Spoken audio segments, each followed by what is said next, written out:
Every day, the world presents you with hundreds of headlines. What do you believe? Who do you trust? The Financial Times cuts through complexity with clarity, accuracy, and global perspective. Its journalism is guided by independence, not agendas. That's why leaders in business, policy, and culture turn to one trusted source. For facts, for insight, for what matters next. Source FT. Read more and subscribe at ft.com. You're listening to the Monocle Daily, first broadcast on the 25th of November 2025 on Monocle Radio. Will US President Donald Trump get his Ukraine peace deal in time for Thanksgiving? Will there be any takers for soft power outreach from Iran? And the United States Secretary of Transportation wishes American air passengers would smarten themselves up. I'm Andrew Muller. The Monocle Daily starts now.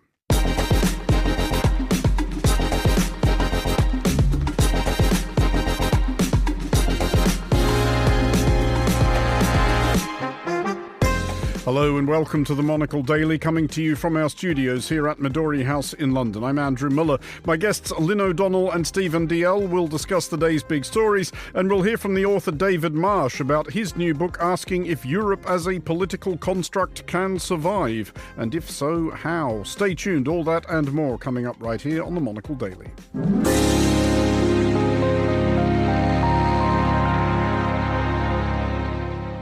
This is the Monocle Daily. I'm Andrew Muller, and I am joined today by Lynn O'Donnell, columnist for Foreign Policy magazine, and Stephen DL, Russia analyst and regular Monocle Radio contributor. Hello to you both. Good evening. You have both been travelling, which we will discuss. Lynn, first of all, seeing as how you pulled the real hardship posting here. Rome, how awful. I'm still getting over it. Well, pace yourself. I mean, I know you spent a long time in Kabul, but this is really rugged. I know. I really took one for the team. Yeah. Was there any particular reason why you went? I mean, not that anyone needs a particular reason to go to Rome or indeed anywhere in Italy, which is never a bad time. I went to do an interview with somebody, and I'd lined it up over a course of weeks and had even been invited to lunch. And when I got there, having spent time and money to get there to interview him specifically, he reneged. Ah, and so you found yourself thinking, God, I'm in Rome with nothing to do. Woe is me. How dreadful. Yeah, absolutely. And, you know, the blue in the sky was bright and hurt my eyes. And the food was just, inedible. Inedible, you know. So I had to keep eating lots of it to make sure that it was inedible. Yeah. Yep. No, ghastly. I can hear the hearts of our listeners bleeding. You did. I was not familiar with the phrase happy hour in the Vatican. That's right. But this is apparently a thing. Well, it was a thing I did. I'd never been to the Vatican Museum before, and I walked through the, gallery after gallery with such an astounding collection that they've obviously been building on and looting for 2,000 years. And then at the end of it, I had a happy hour aperitivos in the Vatican. Awful. Stephen, can you improve on this tale of hardship and suffering? You have been to Warsaw, which, as regular listeners will be aware, I do myself think is actually still one of the undersold destinations in Europe. It's a genuinely lovely city. Yeah, but this time wasn't entirely tourism. I went to see some Ukrainian friends because a couple of years ago, the Canadian-Ukrainian diaspora set up a school for Ukrainian refugee children just outside Warsaw, so they wouldn't have to study online. And so these friends of mine were there. So it was lovely to see them. And here, this was a really sort of poignant moment. On the Sunday evening, we were in the centre of Warsaw, and we went for dinner in a Ukrainian restaurant, in fact, called Mimosa. And looking around, and I said to my friend, God, what's up with all these Polish guys? Because there were 2 women over there, 3 women over there, a group of 4 women over there. There seemed to be lots of groups of women. He said, no. He said, these are Ukrainian women. And it was a real little vignette of what the war is doing, because, of course, the guys can't get out of Ukraine. Indeed but the women have got out. And he said they have their own society's own life. They do each other's hair, they do each other's nails, or whatever. It's like a society within a society. But I thought it was quite a sad moment, but interesting too. Well, we will start in Ukraine and the prospects for peace therein. By way of illustrating the desirability of this, 6 more people were killed last night in Russian strikes on Kyiv, 3 by Ukrainian strikes in the Russian border regions of Rostov and Krasnodar. Various diplomatic conclaves are presently discussing a 28-point plan proposed by US President Donald Trump, which Russia quite likes, and something similar pitched by the EU, of which Russia appears less fond. It is reported in the last few hours that Ukraine has lit upon an amusing loophole in the US plan and agreed to cap its military at 800,000 personnel, i.e. to field the 6th largest standing army on Earth. Stephen, this is curious, this one, because this leapt out at me the first time the 28-point plan was published, that, Ukraine's military will be limited to this, frankly, colossal number of soldiers. How is it possible that, nobody else spotted this? Well, I think the original plan in the 28 points was 600,000. That's still pretty big. Comfortably the largest army in Europe. But if you think that there are currently over 700,000 Russian soldiers in Ukraine, plus there's the reserve, plus there's back in Russia, so it's still not as big as the Russian army. But yes, that would be a sizable amount. But I think Zelensky and the Ukrainians generally are playing a very cautious game, particularly having seen the way that Zelensky was treated earlier this year, the first time he went to the White House.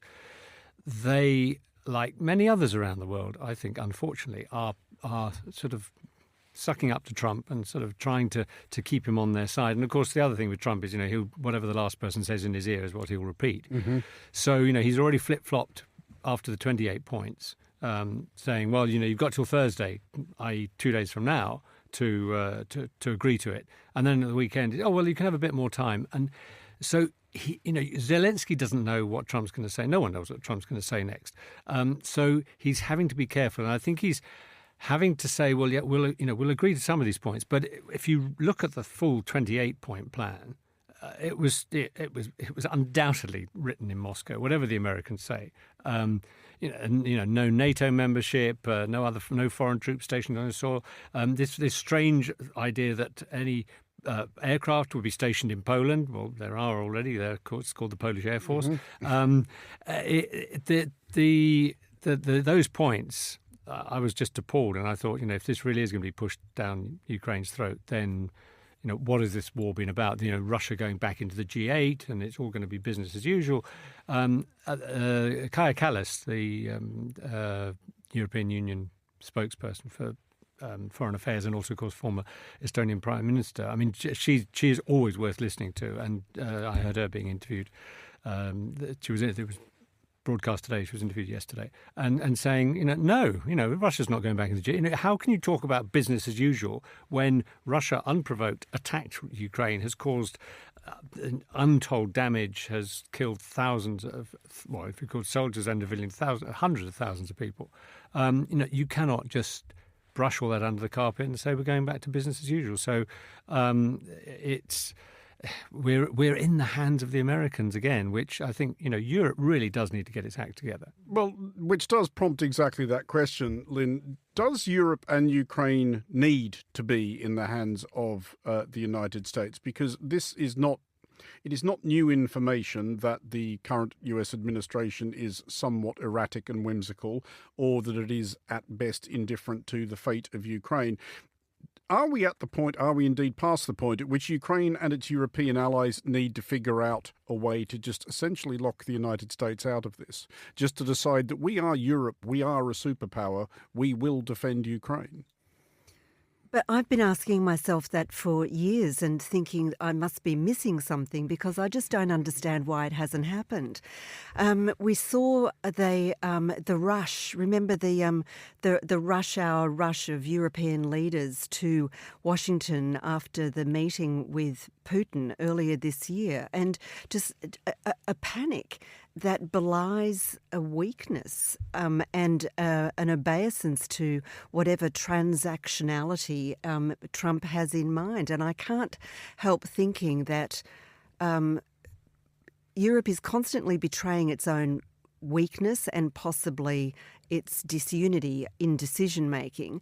And America seems to believe and therefore have, by the power of its own belief, all the cards.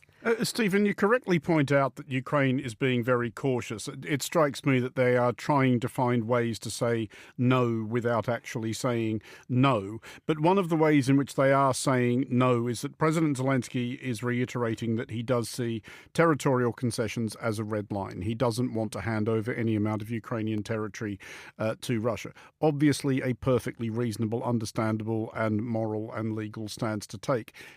But where we are now, is that, strictly speaking, a realistic one? If, and I realise this is a big if, Putin does have any ambition of ending this war, he needs something to show for it. He needs to go back to his people and say that this last 3.5 years of colossal expense and pointless slaughter has won us the great victory of, a bit of Ukraine. And a particular bit. This is very specific, that he has to be able to go back if there's some kind of, I'm going to say ceasefire. I don't think we're nowhere near a peace deal. But if there was some sort of ceasefire, he has to be able to say that, look, we've got Luhansk, Donetsk, Zaporizhia, Kherson and Crimea, because these, a couple of years ago, were put into the Russian constitution. So the Russian constitution now says that these are parts of Russia, even though some of them are currently under occupation by Ukrainian forces.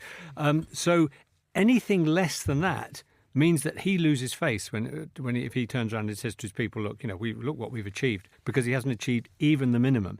And those Russians with longer memories, the ones that haven't been driven mad by the propaganda, might remember that in February 2022, he was saying that his troops would be in Kiev in 3 days and take the whole of Ukraine within a week.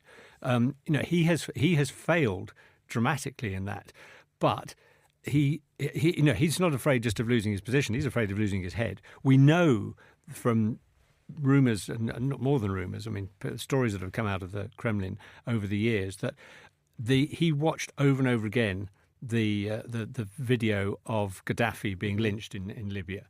And he sees Mussolini, Saddam Hussein, Gaddafi. These to him, that's absolutely terrifying. His biggest fear is not NATO, it's not America, it's not Europe, not China. It's his own people, and that's what this bunt, this uprising from below. And statistics show apparently that 5% of a nation rise up, be it the Russian Revolution 100-odd years ago, be it the French Revolution, that is enough to overturn things. So that's what terrifies him most of all, and that's why he can't just back out at this point. He can't draw the line where it is now without those 4 territories plus Crimea being a part of Russia, because otherwise he has lost. Well, to the United States now, and yet further suggestion that the text on the plaque inside the Statue of Liberty's pedestal, the one with all the stuff welcoming the poor, the huddled masses yearning to breathe free, the wretched refuse of your teeming shore, and so forth, may need rewriting. The administration of US President Donald Trump is to review the cases of all refugees admitted during the term of Trump's predecessor, President Joe Biden, which is about 230,000 people.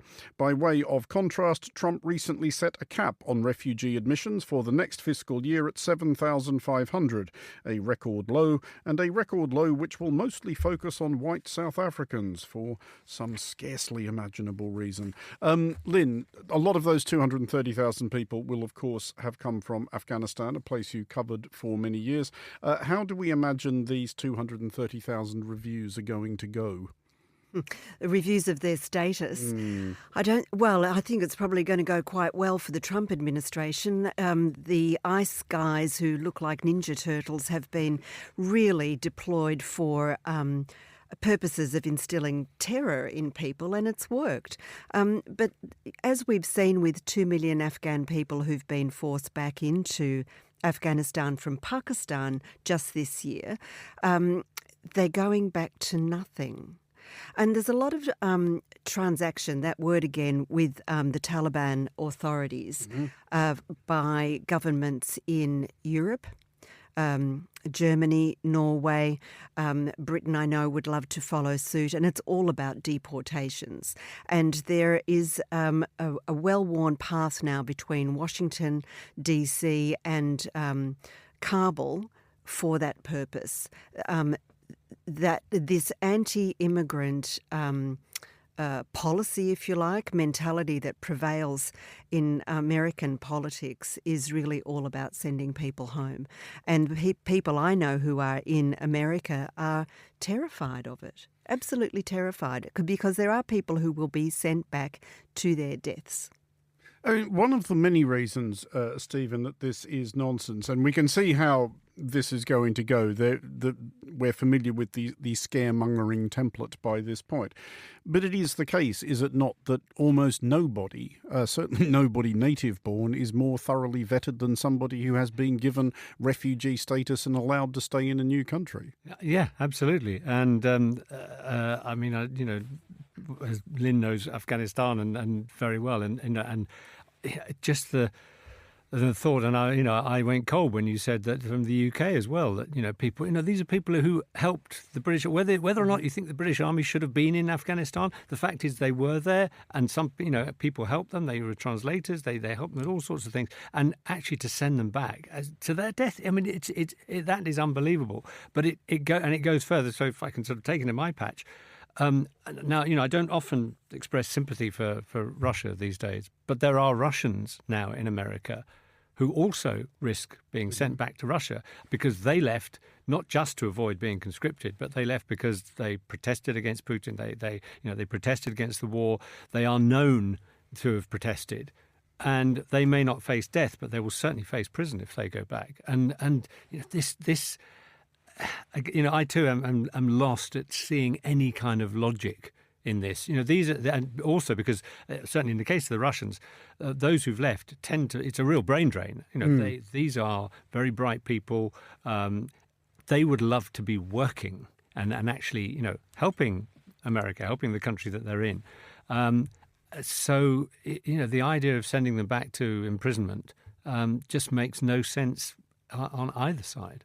But and Trump is far from the only broadly populist leader in recent years to have figured this one out, Lynn. It always just seems such an easy win because you can point at these people who look different and maybe speak a different language and pursue a different faith from the majority. It's easy enough to whip up scare stories about them, as we saw, infamously during the last presidential election campaign with the idea that small-town Ohio was being denuded of its domestic pets by Haitians barbecuing them, all of which was absolute nonsense.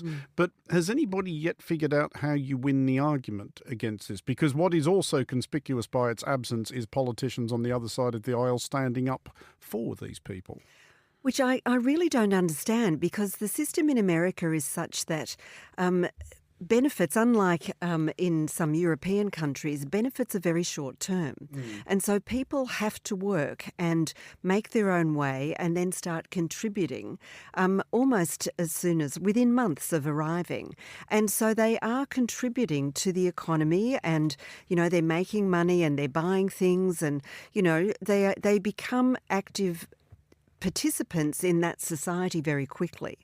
And as we're seeing with, the people who are being sent back in ICE raids to Mexico and other South American countries, the ground labour, what is a hard labour, unskilled labour, is being denuded. Nobody's picking the fruit, nobody's stacking the shelves, nobody's cleaning the gutters. People who are looking for refuge, as they have done in America for, a couple of hundred years, it's been a place where people can go and feel safe from torture or autocracy, whatever it might be.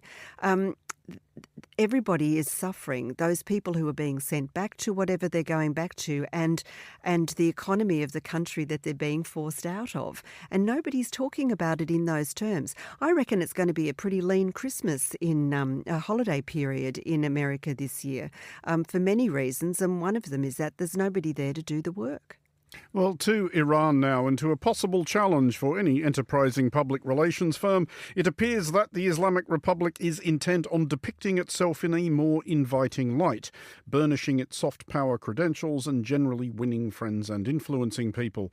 Inevitably, however, they are disdaining such obvious measures as, for example, ceasing to employ goons warranted by the state to beat up women for exposing untoward quantities of hair. Instead, Iran is going long on such cosmetic marketing inanities as the new slogan for Iran's tourism industry, Majestic Iran, a different experience. Hard to argue with the different experience bit, though majestic is an interesting choice of word for a country which chased its last monarch off the premises at pitchfork point. Stephen, is this Iran sort of conceding that what with one thing and another, perhaps not the hard power they once were? I think it would seem to be an acknowledgement of that.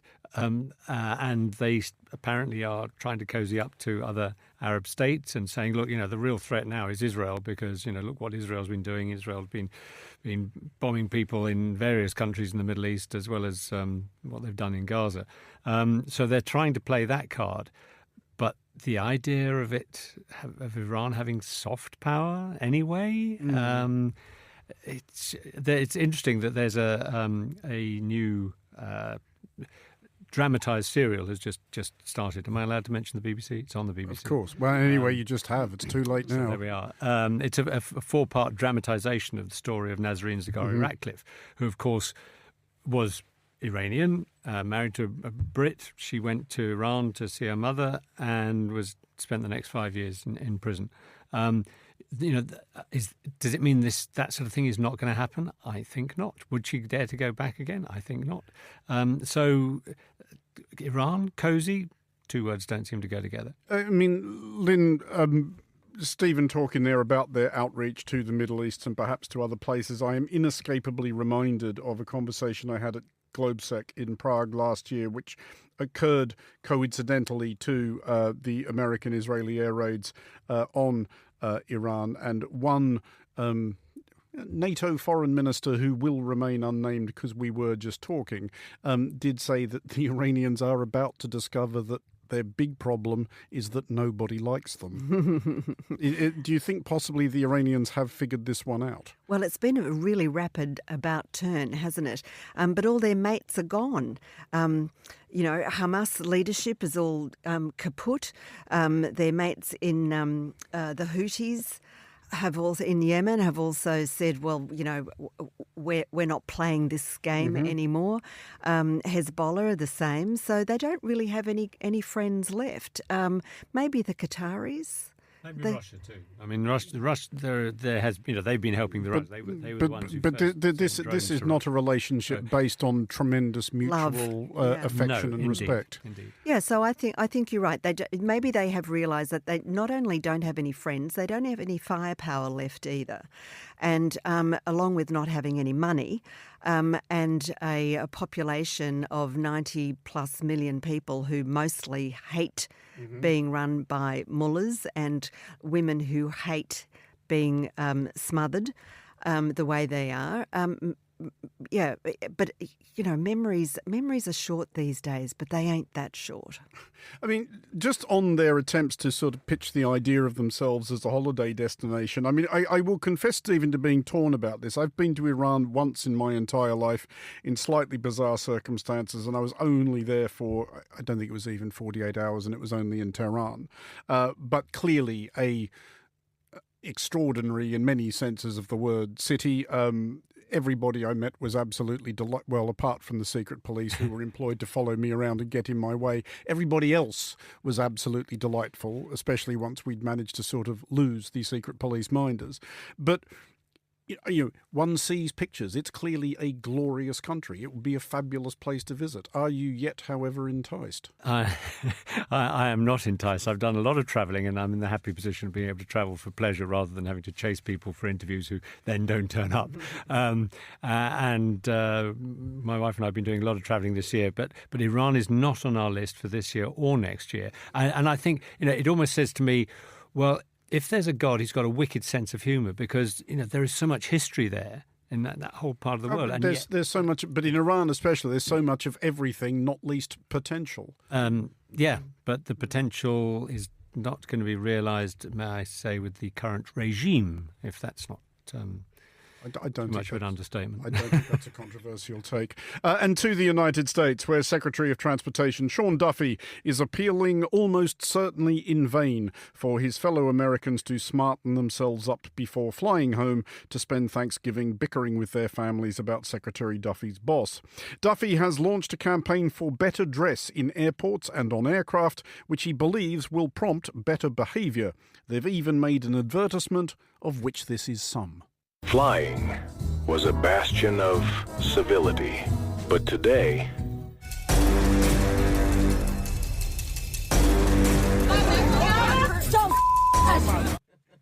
It does lack something without the visuals. I do encourage our listeners to go and look it up. But this is one of those moments, Lynn. Do we have to concede that a member of the Trump administration, let alone a member of the Trump administration whose professional background includes competitive lumberjacking and reality television, may have a point? Is the secretary wrong about this? I'm with the secretary. Hey. It's amazing what just brings out the reactionary in people, isn't exactly. it? And we are three people who have probably spent far too much of our lives on aeroplanes and therefore have seen some things. Stephen, he's further asked people specifically, don't wear pyjamas and slippers. I think I've been on about 16 planes this year, maybe as many as 20. I haven't once seen anyone in pyjamas. I admittedly have only flown once to the USA and back from the USA. And even though the one back, was, of course, was an overnight flight, I still didn't see anyone. Maybe I was in the wrong part of the plane. I didn't see anyone in pyjamas. I do admit to taking my shoes off and putting the little sock things on. I think as long as you put the little sock things on, this is acceptable behaviour. And the thing is, and Lynn will back me up on this because as a fellow Australian, we are both ultra long haul veterans. That's when you really see conventions of behaviour just completely abandoned. Yeah, well, that's true. But I think when it comes to pyjamas, we're talking the pointy end of the plane. Well, those are the ones they give you on the pointy end of the plane. Yeah, and I did make a wrong turn once and actually got a seat and a glass of champagne and a set of pyjamas given to me. And when they came up and said, sorry, madam, this is not your seat, I picked up the champagne and the pyjamas and took them down. Obviously, but did you put them on while you were in proximity to the members of the public, though? They moved towards me like the Gestapo. Madam, this isn't your seat. But do you think, Stephen, that his broader point, because there are serious statistics underpinning this. There has been an astonishing uptick in poor behaviour, unruly behaviour, disruptive behaviour by airline passengers. It spiked massively after the pandemic when people were allowed back on planes and everyone had just forgotten how to interact with other members of the public. It has tapered off a bit, but it's still a thing. Do you buy his idea that if people are wearing a suit and tie or the equivalent, they will behave themselves better? I don't know about suit and tie, but certainly just dressed smart casual, as they might say at certain events. But actually, I'm sorry, I'm going to be a bit serious because we're supposed to be laughing at this point. But I do genuinely believe that around the world, take Britain as an example, probably the States as well, that we really have not properly considered the effects of the pandemic 5 years on. Mm-hmm. I think there is a lot more anger in society. I think, people who... I was very lucky. I was commissioned to translate a book. I knew I was going to be in front of my computer all year. I could go out in the garden and get some exercise. The weather was wonderful that spring. I didn't... I wasn't a single-parent mother with 3 children stuck at the top of a block of flats and not able to go, to get out. And I think that we are still suffering. There was so much anger built up from people. And last week in Britain we had another report on the pandemic, which was highly critical of the government and the lockdowns and so on. And I think that's actually, if anything, it's fueled that fire, that and I did see some of the clip you played. I did actually watch the video, and there was some pretty horrible behaviour there, and people, literally sort of tearing each other's hair out on the plane. I did quite enjoy the blokes throwing hazard cones at each other at baggage claim. I would watch that as a sort of competitive sport, I think. but baggage claim is one, and that's, I'm not just condoning that, but actually when you're on a plane, that's going to frighten a lot of people. And I think there is more anger in society, that genuinely as a result. And I think the pandemic, we still haven't got out of that completely. I don't know if or when we will. Well, just finally then, Lynn, if we boil down Secretary Duffy's pitch to its ultimate destination, and at this point I will admit to occasionally still waking screaming in the night, thinking about the apparition sat opposite me on a very long flight, at least some of the way to Australia a few years back. This would have been a grown adult human being, Lynn, a man not younger than his mid-50s. So, he's been, you would think by that point, in various social situations in which some manner of formality is required. He dressed for an ultra-long-haul flight wearing, I kid you not, a singlet, a pair of shorts and sandals, which with grim inevitability he removed. So my question is, should airlines just enforce dress codes? Say, these are the minimum standards we expect. If you don't meet them, you're not boarding. Oh gosh, and so who would enforce that? It'd be like having bouncers at the boarding gate. I'd love to see that.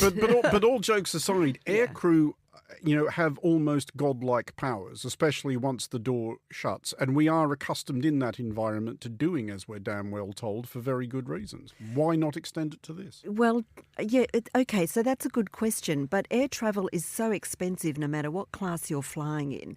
If you're paying $2,000, pounds, whatever it might be, for a 5-hour flight or a 6-hour flight to somewhere, and somebody tells you that you can't board your extremely expensive flight wearing shorts, what are you going to say? Well, but you are also told there are other conditions of carriage, and if you don't meet them, then you're not getting on the plane either. I can't really see it working, to be honest with you. I just think that the contract is not clear enough. It's you get me from A to B.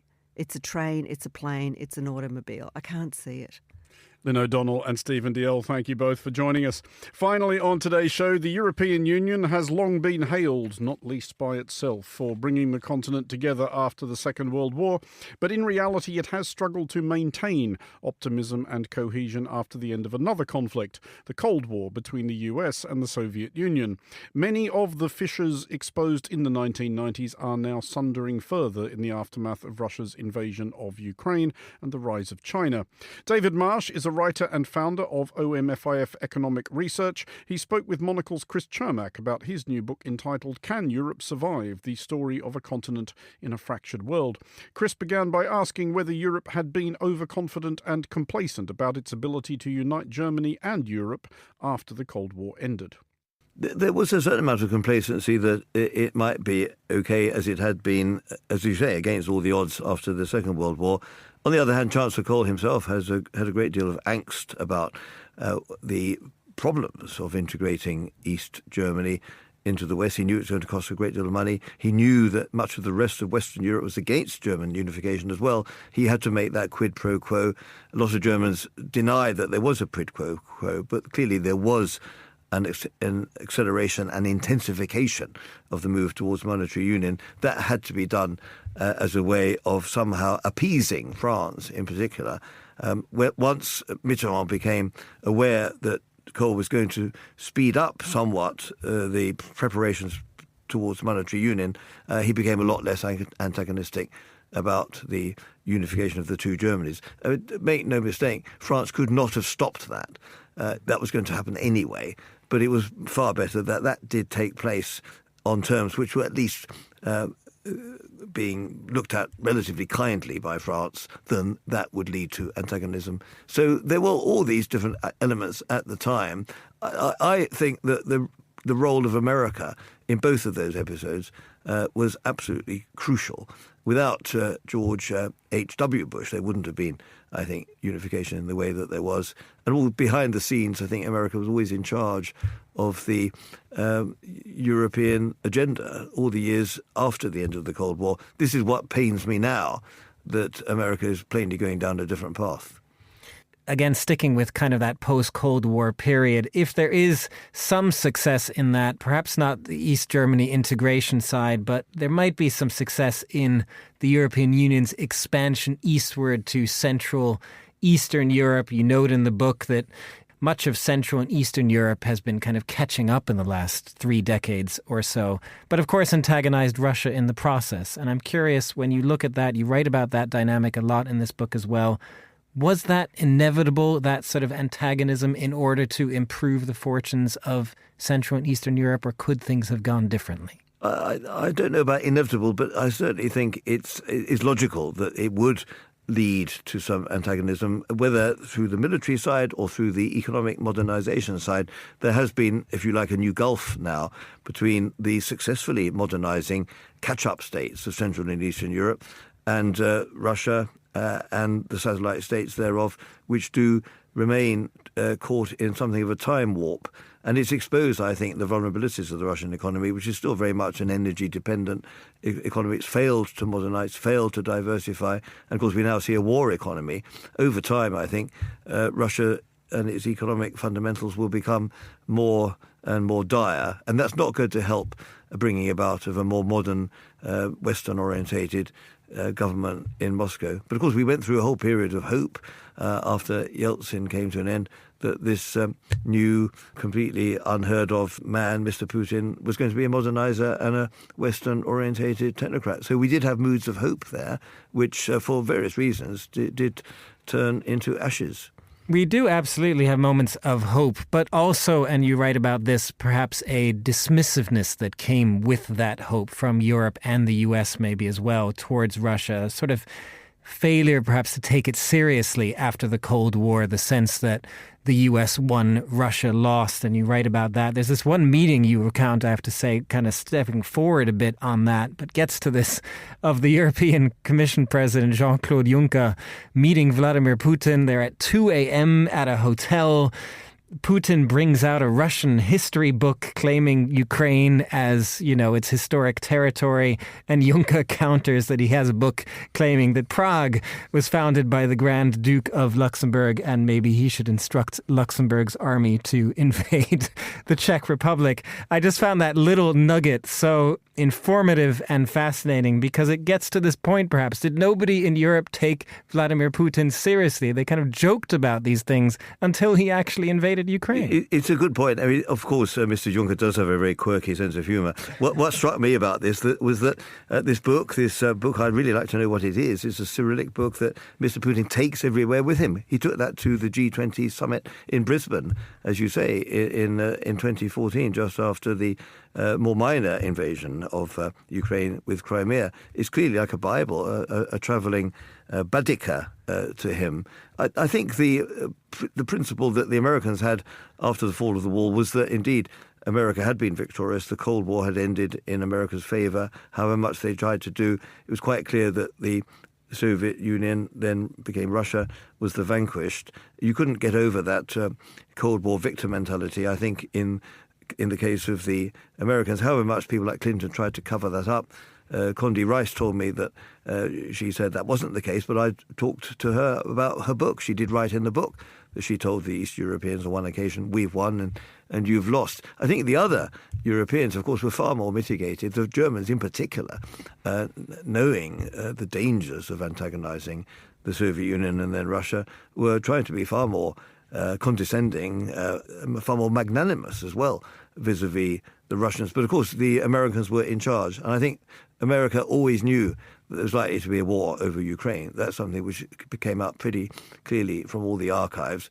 And America was prepared to take that risk because America knew that whatever happened, it would be in charge and no doubt would emerge stronger from whatever conflict, whether military or political, was to ensue. And I think that's happened. That was David Marsh speaking to Monocle's Chris Chermak. David Marsh's new book, Can Europe Survive? The Story of a Continent in a Fractured World, is available now. And that is it for this edition of The Daily. Thanks to our panellists today, Lynn O'Donnell and Stephen Dalziel.